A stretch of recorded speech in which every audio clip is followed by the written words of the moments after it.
আসসালামু আলাইকুম। আজকের রেসিপিতে সঠিক পরিমাপ সহ পারফেক্ট সুস্বাদু সুজির হালুয়া কিভাবে ঘরে তৈরি করবেন সেই রেসিপিটি দেখাবো। নতুনেরা কিন্তু খুব সহজেই আমার এই রেসিপিটি দেখে পারফেক্ট মজাদার সুস্বাদু সুজির হালুয়া ঘরেই তৈরি করতে পারবেন। এই হালুয়া তৈরির জন্যে প্যানে হাফ কাপ পরিমাণ ঘি দিয়ে হালকা একটু গরম করে প্রথমে কিছু কাজু বাদাম ভেজে তুলে নিচ্ছি। চুলার আঁচ লো টু মিডিয়ামে রেখে আস্ত কাজু বাদামগুলো প্রথমে ভেজে নিতে হবে। কাজু বাদামগুলো হালকা ব্রাউন করে ভেজে তুলে নিচ্ছি। এবার বাদাম কুচি আর কিশমিশ ভেজে নিব।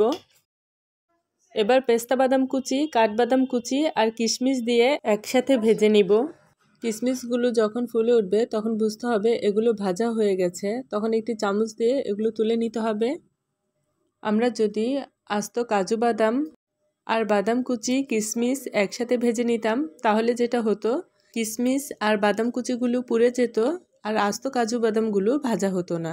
তাই আমরা আলাদা করে এগুলো ভেজে নিলাম। কিশমিশ আর বাদাম কুচি ভেজে তুলে নেওয়ার পর এখানে 3 টুকরো দারুচিনি আর 4টি এলাচ মুখ ফাটিয়ে দিয়ে একটুখানি ভেজে নিব। যখন সুন্দর এটা ঘ্রাণ বের হবে তখন দিয়ে দিব 1 কাপ সুজি। আমি আজকে 1 কাপ সুজির হালুয়া তৈরি করব। এবার সুজিটা ঘিয়ের সাথে নেড়েচেড়ে ভালো করে ভেজে নিব। মোটামুটি 6-7 মিনিট হালকা আঁচে সুজিটা ভালো করে ভেজে নিতে হবে। সুজি ভাজার উপর কিন্তু সুজির হালুয়াটা কতটা দানাদার আর মজা হবে সেটা নির্ভর করে। সুজিটা ভালো করে ভেজে নেওয়ার পর এখানে পানি দিতে হবে। আমি এখানে 1 কাপ সুজির জন্য 3 কাপ পানি দিচ্ছি। আর পানি ধাপে ধাপে না দিয়ে একেবারে দেওয়ার চেষ্টা করবেন। তারপর একটি স্প্যাচুলা দিয়ে অনবরত নেড়েচেড়ে সুজিটা হালকা আঁচে রান্না করে নিতে হবে। এ সময় চুলার আঁচ মিডিয়াম থেকে কমে রেখে আমি সুজিটা ভালো করে নেড়েচেড়ে রান্না করে নিচ্ছি। যারা নতুন রাঁধুনি তারা এই সময়টাই খেয়াল রাখবেন সুজিটা যেন দলা পেকে না যায়, তাই অনবরত নেড়েচেড়ে হালুয়াটা রান্না করে নেবেন। এবার দিচ্ছি চিনি। আমি এখানে 1 কাপ সুজির জন্য 1 কাপ চিনি দিয়ে আরও 2 টেবিল চামচের মতো চিনি দিয়েছি।